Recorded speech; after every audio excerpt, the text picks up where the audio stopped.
Lanjut ke pertanyaan berikutnya, aku tadi ada yang tanya sebelum ini, tadi ada tanya, kok kalau private bawa kru nggak? Mungkin untuk bagian lampu atau bagian apa, mungkin bisa dibantu. Kalau saya pre-wedding, biasanya saya berangkat paling bertiga ya, satu saya, satu asisten, satu MUA.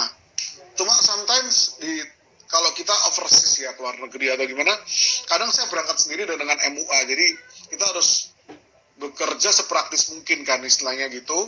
Jadi kita dengan ada MUA itu akan banyak membantu kita. Jadi kalau kalian cari partner MUA juga, cari partner MUA yang helpful untuk klien dan untuk kita. Betul. Gitu kok. Karena kalau kita memang repot sama MUA ya. Kita betul. Main handphone atau apa gitu juga. Kalau MUA nggak bantu kita, nggak mendukung kita, hasil juga nggak bakal maksimal gitu. Ya benar, setuju. Oke, kita lanjut ke pertanyaan berikutnya nih. Ini ada yang tanya workflow dalam foto prewedding. Mungkin Koko bisa cerita untuk persiapannya atau gimana, atau mulai dari ketemu kliennya, konsep, bicara tentang konsep. Mungkin Koko bisa. Ya, kalau saya sih pertama adalah dari diri kalian dulu. Kalau kalian harus benar-benar menguasai basic kamera, itu pasti kan ya. Basic tentang fotografi itu pasti. Dari diri kalian dulu. Kalau kalian udah punya, ini mungkin bicara tentang pattern ya, mungkin atau orang bisa dibilang kebiasaan kita, atau orang kalau bilang itu apa ya? Pattern itu cara apa? Ya kebiasaan kan tuh. Kebiasaan maksudnya orang kalau bilang itu istilahnya template ya. Ya, orang kan banyak sekali fotografer yang anti yang namanya template ya. Betul nggak aku? Betul. Tapi kalau buat saya sih kita mesti punya template dulu, gitu.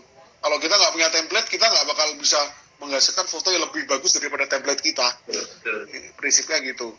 Jadi kalau saya sih kita harus punya bekal yang cukup dulu untuk diri kita, baru kita bisa ekspor lebih lagi. Tapi kalau kita sekarang ngobrolin tentang persiapan, pertama pasti saya akan pertama meeting dengan klien kok ya, pasti yang ngobrol. Kita harus kenali karakter klien, terus kemauannya juga kemauan mereka seperti apa, tema-tema mereka seperti apa, dan nanti setiap apa keinginan mereka kita padukan dengan style kita, ya kan. Kita juga harus kasih batasan ke klien, katakan bahwa ide dan masukan dari mereka itu kita terima, tapi secara hasil tetap sesuai dengan gaya kita kok. Jadi sekalipun mereka memberi kita seabrek contoh-contoh foto dari fotografer yang lain, tapi kita mesti jelaskan bahwa oke, kita terima, tapi pastikan bahwa hasil tidak akan bisa sama, gitu. Ya, setelah ketika kita sering meeting dengan klien, kita juga akan tahu angle yang terbaik klien itu dari sisi sebelah mana, ya kan. Kita akan tahu bahwa cewek ini cantiknya dari sebelah sini, ya. Cewek, kalau Ko Ricky kan cakepnya dari belakang ya kok ya.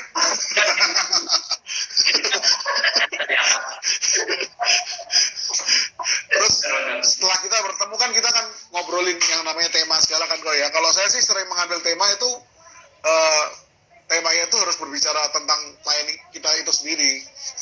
Jadi jangan paksakan setiap tema itu kepada klien itu, kecuali kalau memang klien itu tidak ada tema spesial yang bisa kita ambil ya. Kita pakai tema umum, beauty, mungkin lebih ke elegance dan lain halnya gitu tuh. Itu terus kalau buat saya yang terpenting juga tuh fashionnya kok.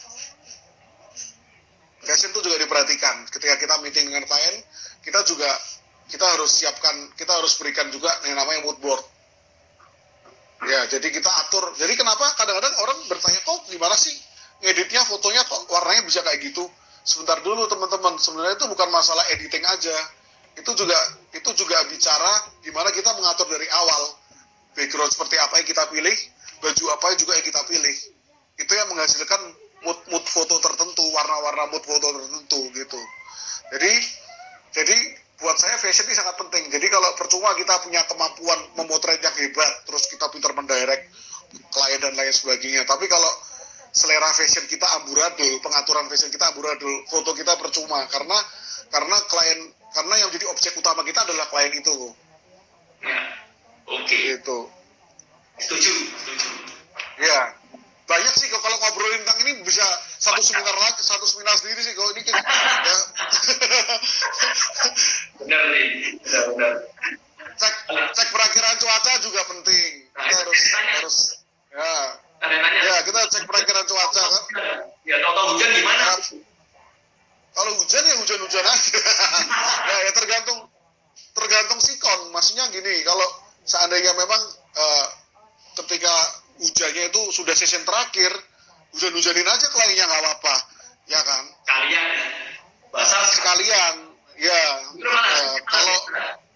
Tapi kalau seandainya hujannya di awal, ya lebih pilihannya dua, antara kita hujan-hujanin, tapi kita mesti ngobrol dulu sama EY-nya, mau nggak lu betulin makeup yang bakal belobor, istilahnya bahasanya.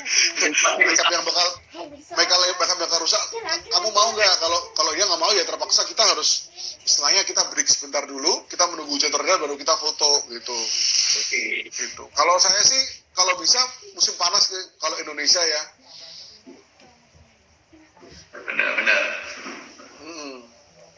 Oke. Bisa ada yang nanya lagi itu Bu. Untuk template dari pose gimana Bu? Ya, banyak sih kalau kalian mau cari. Ini ya banyak sih Pak. Banyak banget sih kalau kalian mau cari referensi itu, mau cari di Pinterest tuh banyak banget ya.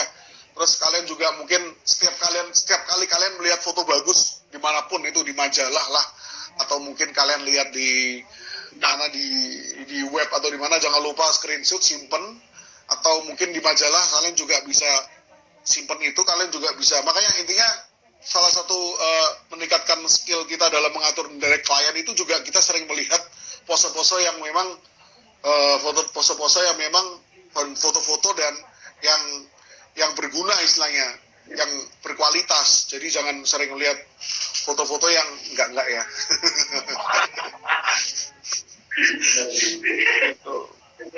Banyak Bu yang tanya-tanya itu Bu. Yang mana dulu Bu? Kita mau jawab yang mana dulu? Nah, jadi syarat utama menjadi fotografer, ini ada yang ngechat nih. Syarat utama menjadi fotografer gampang sih, belanja kamera dulu tuh. Oh. Cara Ya. itu harus belanja kamera dulu, di bidang kamera tuh. Ya, kalian Fotografer. syarat pertama fotografer kalian harus menguasai basic foto dulu. Iya, mau nggak mau itu. Gitu. Nah, Kalau teman-teman mungkin yang belum punya kalian mau ikut di kelas Sony Basic, itu ada sih setiap bulan itu biasa Sony ngadain ya kok ya. nah, ya. Ya itu kalian mau ikut itu juga bisa untuk belajar tentang basic kamera, basic fotografi. Zaman sekarang mah gampang sih. Ya. Kalau mau belajar dari YouTube juga banyak. Itu banyak. Tuh. Ya, banyak orang-orang yang sharing juga banyak. Baik. Ini settingan naturalnya dong Bang. Ada yang tanya tuh, settingan natural. Itu selera sih ya Bang. Kalau saya sih dulu sempat bikin browsing, sempat mencari warna yang cocok buat saya, istilahnya. Cuman akhir-akhir ini saya lebih sering pakai standar aja sih. Standar udah cukup, buat saya sudah cukup bagus. Standar dari A7R3 itu buat saya sudah cakep banget sih. Itu standar bagus ya. Ya, standarnya udah cakep, betul. Mungkin kalau mau kontrasnya dikurangin dikit, kayak gitu aja sih. Tuh, sudah terjawabkan Eru_GSTN. Pakai standar. Terus untuk jaga mood klien itu gimana tuh? Apa? Untuk jaga mood klien, kan nggak semua. Oh, Ada yang enak, ada yang susah diatur, ada yang dikit-dikit capek. ya kembali lagi sebelum kita menjaga mood klien, kita harus menjaga mood kita terlebih dahulu, ya kan?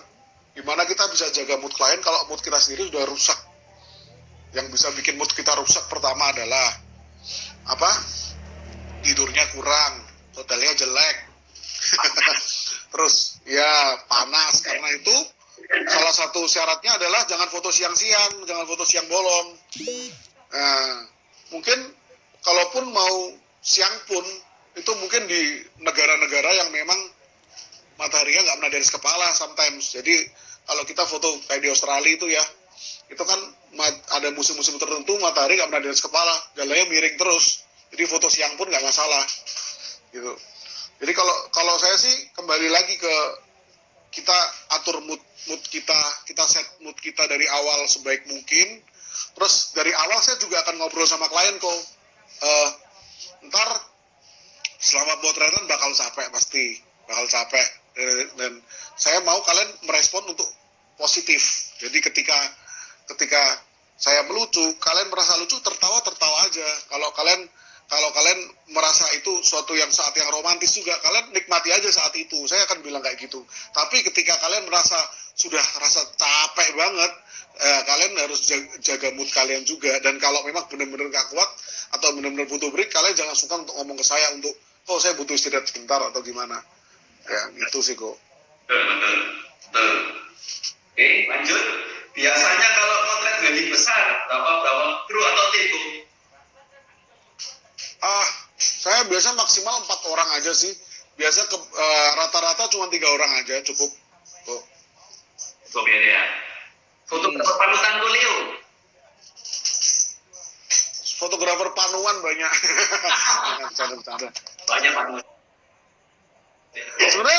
Sebenarnya saya nggak punya, bukan sombong ya, tapi saya dari dulu nggak punya fotografer panutan siapa yang suka gitu. Saya kadang-kadang juga suka sama fotografer, tapi saya suka hasil jepretannya. Saya juga nggak tahu fotografer itu namanya siapa, juga nggak tahu.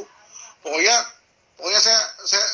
saya selalu random sih. Saya lihat fotografer yang bagus akan saya follow, yang bagus akan saya jadikan referensi, selalu kayak gitu sih. Gitu kok. Banyak saran-sarannya lo ya. Ya banyak banget. Kadang juga nggak tahu namanya siapa. Lensa andalan koko apa nih? Kalau buat private?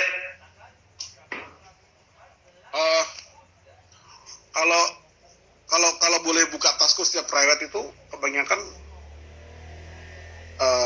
saya bawa adalah satu lensa wide, super wide itu 16-35, terus satu lensa lagi itu satu lensa 35 mili 1.4 seis itu, dan 85 cm. Saya itu selalu, ya 3 lensa itu selalu saya bawa. Cuman kalau seandainya diberi pilihan cuman bawa 2 lensa, saya akan bawa 16-35 dan 51.4 kalau saya dikasih pilihan cuman bawa 2. 16-35 wajib, apalagi ya. Kan private kan pasti alamnya juga. Betul. Jadi dengan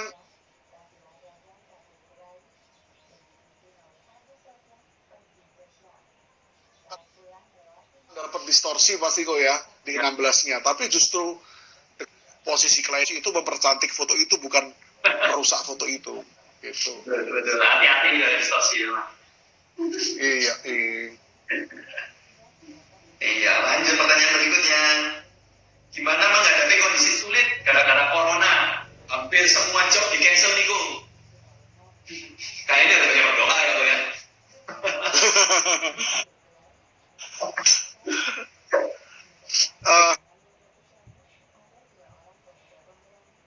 Kalau nggak kok kena corona gini pengaruh nggak? Coba dapatkan dari cancel.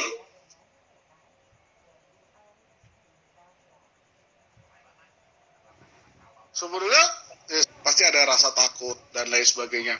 Untuk April ke depan nih saya ada 2 jadwal ke Vietnam dan ke Jepang. Dan sampai sekarang kita masih terombang-ambing ambil keputusan. Paling nggak kalau untuk Vietnamnya kita akan ambil keputusannya sampai tanggal 30 nanti. Apakah akan akan kita reschedule dan kita akan reschedule. Kalau untuk Jepangnya sampai sekarang kita belum sih. Jepang Pasti ngefek sih. Tapi ada mungkin ada sedikit beda sama teman-teman yang lain ya, kayak tadi ada tanya juga tuh namanya si Cesar ya. ya. Cesar itu dia juga tanya gimana kok kalau menghadapi apa Cesar Lun ini Alun, tips kok bagaimana tips overseas Anda ke depan untuk kasus corona ini. Sebenarnya gini sih, aku mungkin nggak terlalu terpukul karena corona ini, karena aku adalah fotografer yang kebanyakan by request. Jadi kalaupun aku ke luar negeri, foto luar negeri kebanyakan semua itu by requestnya. Saya kalau teman-teman yang open trip itu kan kebanyakan dari awal mereka sudah booking hotel sendiri, dan itu sudah istilahnya, dan klien-klien pun taunya bayar segini, itu kita udah bisa foto contohnya di Paris atau di mana. Kalau aku nggak bayar segini, klien mau pergi kemana aja bisa gitu. Jadi kalaupun aku batal ke Paris gitu ya, nanti klien tetap bisa pindah kemana aja gitu, karena yang mengurus semua, yang membeli tiket dan lainnya itu adalah dari klien itu sendiri gitu. Lebih enak gitu. Ya, itu dia. Ini lanjut pertanyaan berikutnya. Hadapi cuaca buruk. Tadi udah nih. Itu udah dijawab yang cuaca buruk nih ya. Tidak hujan. Kalau memang hujan ya di sesi akhir ya hujan.